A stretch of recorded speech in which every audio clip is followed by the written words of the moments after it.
कभी इस बात पर गौर किया है कि खाने का स्वाद सिर्फ मसालों का खेल नहीं होता? कभी कभी बनाने वाले के मूड पर भी सब कुछ टिक जाता है ना?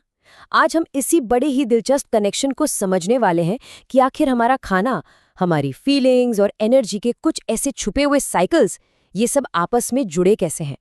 ये बात तो हम सबने महसूस की होगी। क्यों? माँ के हाथ की बनी रूखी सूखी रोटी में भी जो सुकून मिलता है, जो एक संतुष्टि मिलती है, वो कभी कभी 5 स्टार होटल के लजीज खाने में भी नहीं मिलती। ऐसा लगता है कुछ तो मिसिंग है, कुछ अधूरा सा है। इसके पीछे एक बहुत ही गहरा साइकोलॉजिकल कारण छुपा है। तो आज की हमारी ये जो पड़ताल है वो इन 5 हिस्सों में बटी होगी। हम बात करेंगे भोजन की आत्मा की, फिर देखेंगे कि गुस्से का जहर कैसे काम करता है, उसके बाद स्त्री और पुरुष दोनों के जो नेगेटिव साइकिल्स हैं उन्हें समझेंगे, और आखिर में सबसे जरूरी बात, अपने उन 4 दिनों को पहचानेंगे कैसे। तो चलिए शुरू करते हैं। तो सबसे पहले एक सवाल, क्या खाना सिर्फ न्यूट्रिशन का एक पैकेज है या इसमें कुछ और भी है? देखिए, सोर्स के हिसाब से देखें तो हर खाने में एक चीज ऐसी होती है जो दिखती नहीं, और वो है उसकी आत्मा। इसको ना ऐसे समझते हैं, जब कोई बहुत प्यार से खुशी खुशी खाना बनाता है तो वो एकदम सिंपल सा खाना भी क्या कमाल का लगता है, और दूसरी तरफ जब कोई सिर्फ अपनी ड्यूटी निभाने के लिए खाना बना रहा हो, फिर चाहे वो दुनिया का कितना ही बड़ा शेफ क्यों ना हो, उस खाने में ना सब कुछ परफेक्ट होते हुए भी एक खालीपन सा लगता है, एक चुका चुका सा फील आता है। सोर्स में इसके लिए एक बहुत ही, कह सकते हैं, दमदार मिसाल दी गई है कि बिना भावना के पकाया गया खाना एक सजी संवरी लाश जैसा है। मतलब दिखने में तो बहुत सुंदर है, पर उसमें जान नहीं है, आत्मा नहीं है। ऐसा खाना पेट तो भर देगा बिल्कुल, पर आत्मा, वो तो भूखी ही रह जाएगी। तो पॉइंट ये है कि जैसे हम हैं, हमारा एक शरीर है और एक आत्मा, ठीक वैसे ही खाने का भी एक शरीर है जो उसका न्यूट्रिशन है, और एक आत्मा है जो उसे पकाने वाले की भावना है। और आत्मा को पोषण सिर्फ प्यार से बने खाने से ही मिलता है। अच्छा, ये तो हुई प्यार की बात। अगर प्यार खाने में जान डाल सकता है तो सोचिए गुस्सा, दुख, चिढ़, ये सब फीलिंग्स क्या करती होंगी।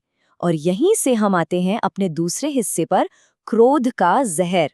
साइकोलॉजी में ये बात कही जाती है कि जब हम खाना बनाते हैं तो हमारे हाथों से लगातार एनर्जी वेव्स निकलती हैं। आप इसे एक तरह का इलेक्ट्रिक करंट समझ सकते हैं। और जाहिर है, जब कोई गुस्से में या दुखी होकर खाना बना रहा है तो वही नेगेटिव एनर्जी खाने में चली जाती है।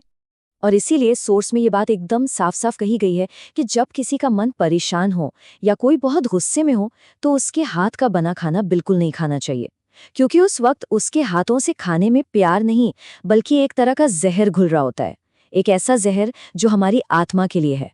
अब भावनाओं के इस ट्रांसफर का ना एक बहुत ही इंटरेस्टिंग एग्जाम्पल हमारी पुरानी मान्यताओं में भी मिलता है, जिसको आज हम एक साइकोलॉजिकल एंगल से समझने की कोशिश करेंगे, और ये है स्त्री का नेगेटिव साइकिल। अक्सर पुराने जमाने की एक बात कही जाती है कि पीरियड्स के दौरान महिलाओं को किचन से और दूसरे कामों से दूर रखा जाता था। अब देखिए, इस परंपरा को कई बार गलत तरीके से समझा गया है, पर सोर्स के मुताबिक इसके पीछे भेदभाव नहीं था, बल्कि एक बहुत गहरा साइकोलॉजिकल साइंस काम कर रहा था। यहाँ एक बात बिल्कुल साफ कर लेना जरूरी है, शूद्र शब्द का यहाँ जाति से कोई दूर दूर तक लेना देना नहीं है, बिल्कुल नहीं। शास्त्रों में इस शब्द का इस्तेमाल एक टेम्पररी साइकोलॉजिकल स्टेट के लिए होता था, एक ऐसी अवस्था जब कोई इंसान पूरी तरह से नेगेटिविटी से भर जाता है। तो मान्यता ये थी कि उन 4 दिनों में एक महिला बहुत ही इंटेंस नेगेटिव एनर्जी के फेज से गुजरती है, और इसीलिए उसे पूरी तरह आराम करने और थोड़ा अलग रहने के लिए कहा जाता था। ये नियम दरअसल उसकी और बाकी परिवार दोनों की सेफ्टी के लिए था, ताकि वो जो इंटेंस नेगेटिव एनर्जी है वो खाने के जरिए किसी और तक ना पहुंचे। ओके, यहाँ तक तो बात शायद समझ में आ भी जाए, लेकिन अब आता है इस पूरे कहानी का सबसे सरप्राइजिंग पार्ट, एक ऐसा हिस्सा जो इस पूरे कॉन्सेप्ट को बहुत बहुत बड़ा बना देता है, और वो है पुरुष का छिपा हुआ चक्र। तो सवाल सीधा सा है, क्या ये 4 दिन का नेगेटिविटी वाला साइकिल सिर्फ महिलाओं के साथ ही होता है? क्या पुरुष इससे पूरी तरह से बचे हुए हैं? और जवाब थोड़ा चौंकाने वाला है। सोर्स के हिसाब से मॉडर्न साइंस भी अब ये मान रही है कि पुरुष भी हर महीने लगभग 4 दिनों के लिए ऐसे ही एक नेगेटिव साइकिल से गुजरते हैं, जी हाँ, उन 4 दिनों में वो भी उसी शूद्र वाली अवस्था में होते हैं। तो फिर सवाल ये है कि शास्त्रों में इसका जिक्र क्यों नहीं मिलता? सोर्स इसके पीछे एक बड़ी सीधी सी वजह बताता है कि शास्त्र पुरुषों ने लिखे थे, तो उन्होंने महिलाओं के साइकिल के बारे में तो लिख दिया, पर अपने साइकिल को नजरअंदाज कर दिया। लेकिन इसका मतलब ये नहीं कि वो होता नहीं है, वो उतना ही सच है। तो अब आते हैं सबसे प्रैक्टिकल सवाल पर। अगर ये साइकिल हम सब में होता है, महिला हो या पुरुष, तो अपने उन 4 दिनों को पहचाने कैसे? चलिए इसके कुछ लक्षणों पर नजर डालते हैं।